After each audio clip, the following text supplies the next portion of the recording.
ஓம் குரவே நமஹா.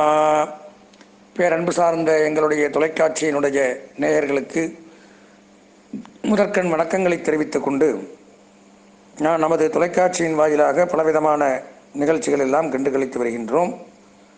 அந்த வகையில் தற்சமயம் நாம் காண இருக்கக்கூடியது இந்த ஆண்டுதோறும் நடைபெறக்கூடிய குரு பெயர்ச்சி அப்படின்னு சொல்லக்கூடிய குரு பகவான் ஒரு ராசியை விட்டு மற்றொரு ராசிக்கு பிரவேசிக்கிற காலத்தில் நம்ம ராசிக்கு எப்படி இருக்கும் அப்படின்னு பார்க்குற வகையில் பரிகாரம் செய்து கொள்ள வேண்டிய ராசிகளில் அவசியமாக கருதக்கூடிய ராசியில் மிதுன ராசியும் ஒன்று. மிருகசீரிஷம், திருவாதிரை, புனர்பூசம் ஆகிய நட்சத்திரத்தில் பிறந்த மிதுன ராசி நேயர்களுக்கு இந்த ஆண்டு குரு பயிற்சி அவ்வளவு நன்மையை தரக்கூடியதாக அமையலை. அதனால் அவசியம் பரிகாரம் செய்து கொள்ள வேண்டிய ஒரு ராசியாக விளங்குது. நமது ராசிக்கு 8ஆம் இடம் அப்படின்னு சொல்லக்கூடிய அஷ்டமஸ்தானத்தில் சஞ்சரிக்கிறார் இன்னும் ஒரு ஆண்டுக்கு. இப்போ 8ஆம் இடத்துல குரு இருக்கும் பொழுது குரு பார்வை இருக்காது, நன்மைகள் நடக்காதுங்கிறது ஜோதிடத்தின்னம். அப்போ பரிகாரத்தின் மூலமாக நன்மையை அடைய வேண்டிய ராசிகளில் மிதுன ராசியும் ஒன்றாக விளங்குகின்றது. மிதுன ராசிக்கு இந்த குரு பயிற்சியினால் என்னென்ன நடக்கும் அப்படிங்கிறத இந்த 18 சித்தர்களில் ஒருவரான புலிப்பாணி சித்தர் பாடல்கள் மூலமாக தெளிவாக நமக்கு விளக்கியிருக்காரு. அதை நம்ம பார்ப்போம். இம்மை 8னில் வாலி பட்டம் இழந்ததும், இம்மை 8னில் வாலி பட்டமிழந்ததும், நாடப்பா ஜென்மனுக்கு நமனால் கண்டம், நலம் தப்பும் பொருள் சேதம், அரசர் தோஷம் விளங்கவே வெகு பயமாம் விளைவு போமே. வாலி ராஜாவாக இருந்திருக்கான். அவன் பட்டம் இழந்து போனது 8ஆம் இடத்துல குரு வந்தப்போ. கண்டம் ஏற்பட்டிருக்கு நமனுக்கு. நலம் தப்பும், நலம் போயிடும், ஆரோக்கியம் கெடும், பொருள் சேதம், அரசர் ராஜாங்கத்தில் பகை, அரச தோஷம், கோர்ட் கேஸ் பிரச்சனை இதெல்லாம் ஏற்படும், வெகு பயம் ஏற்படும். இந்த பாடலுடைய விளக்கம். அப்போது மிதுனராசி நேயர்கள் அப்படின்னு எடுத்துட்டோம்னா 8ஆம் இடத்துக்கு குரு வரும் பொழுது செல்லும் வழியிலே கஷ்டம், எந்த பாதையில் சென்றாலும் கஷ்டங்களை சந்திக்க நேரிடுமா. போகும் இடமெல்லாம் கஷ்டம், எங்கே தான் நான் போவேன் அப்படின்னு கேள்வி கேட்குறோமில்ல, அந்த மாதிரி போகிற இடத்துலலாம் கஷ்டம், யாரை பார்த்தாலும் கஷ்டம், சங்கடம், விரோதம், பகை, பயம் இதெல்லாம் ஏற்படும்.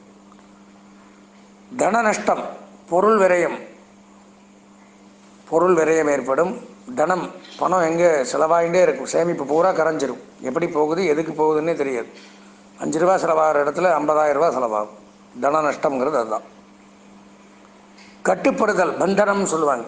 ஒரு இடத்துல போய் சிக்கிப்போம், வெளியிலேயும் வர முடியாது, பந்தனம் அப்படின்னு பேர். அது கட்டுப்படுதல், ஒருத்தர்கிட்ட கட்டுப்பட்டுருவோம். நம்மளுடைய சுயத்திறமை,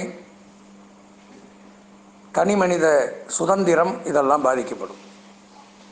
அவன் சொல்கிறத கேட்டு தான், எப்படி சாவி கொடுத்தா பொம்மை ஓடுமோ அந்த மாதிரி நம்மளை யூஸ் பண்ணிப்பாங்க. நம்மளால் அது மீறி வர முடியாத ஒரு சூழ்நிலை அப்படிங்கிறது ஏற்படும்.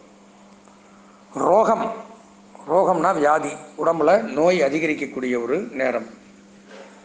கடுமையான சோகம், சாதாரண சோகம்னாலே தாங்க மாட்டோம், கடுமையான சோகத்தை ஏற்படுத்துவாராம். மரணத்திற்கு சமமான நோய் ஏற்படும். இதெல்லாம் நான் சொல்லலை, புலிப்பாணி சித்தர் பாடல்கள்லேருந்து விளக்கமாக சொல்லியிருக்கார். மரணத்திற்கு ஒப்பான நோய் ஏற்படும். சில பேருக்கு சிறைவாசம், நான் சொன்ன பாடலை வச்சு, அரசாங்க விரோதம்னா அதான் ஜெயில் தண்டனை, போலீஸு, கோர்ட்டு கேஸு, வம்பு வழக்குகள் இதெல்லாம் ஏற்படும். சிறைவாசம், நோய், பயம், மிக்க துயரம் இதெல்லாம் ஏற்படும். மிக்க துயரம் ஏற்படும். அபாயம், அபாயம்னு என்ன, டேஞ்சர், அந்த மாதிரி ஒரு சூழ்நிலைகள் இதெல்லாம் அவரவர்கள் சொந்த ஜாதகத்தில் குரு நல்லா இருந்தால் கொஞ்சம் தப்பிக்கலாம். இல்லைங்கிற பட்சத்தில் பொதுவாக மிதுனம் அப்படிங்கிறது புதனுடைய வீடு. அப்போ குரு மிதுனத்துக்கு நன்மையை செய்வார்னு எதிர்பார்க்க முடியாது. பரிகாரங்கள் அவசியம் பண்ணிக்கணும். அதிருப்தி, எதுலேயுமே திருப்தி அடையாது, அதிருப்தி தான் மிச்சம். சாப்பிட்டா நல்லா திருப்தியாக சாப்பிட்டோங்கிறது வராது. ஹோட்டலுக்கு போய் உட்காந்தீங்கன்னா, சார் இப்போ தான் சார் முடிஞ்சது சாப்பாடுமா, எந்திரிச்சு போயிடுவோம். அந்த மாதிரி ஒரு எதுலேயுமே திருப்தி அப்படிங்கிறது முடியாது.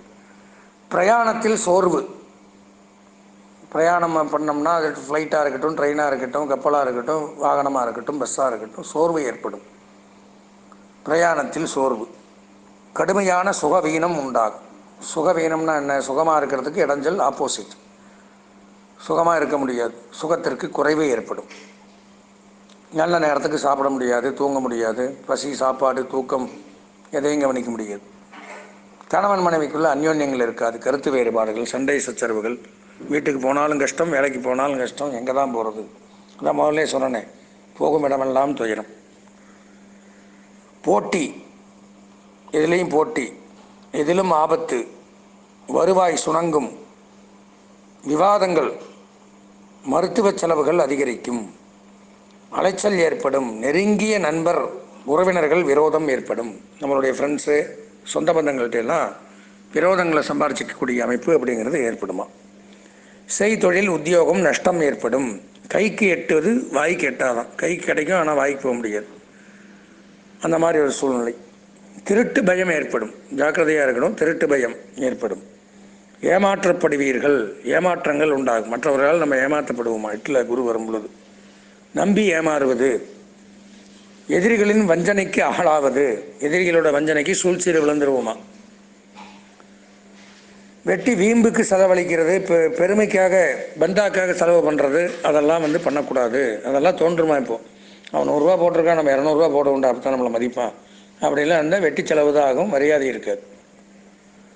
குலப்பெருமையை குறைப்பது, நம்மளுடைய குலத்திற்குன்னு ஒரு பாரம்பரியத்துக்கு பெருமையை தேடி வச்சிருப்போம். அது நம்மளால் அந்த பாரம்பரிய பெருமை சீரழிக்கப்படும்.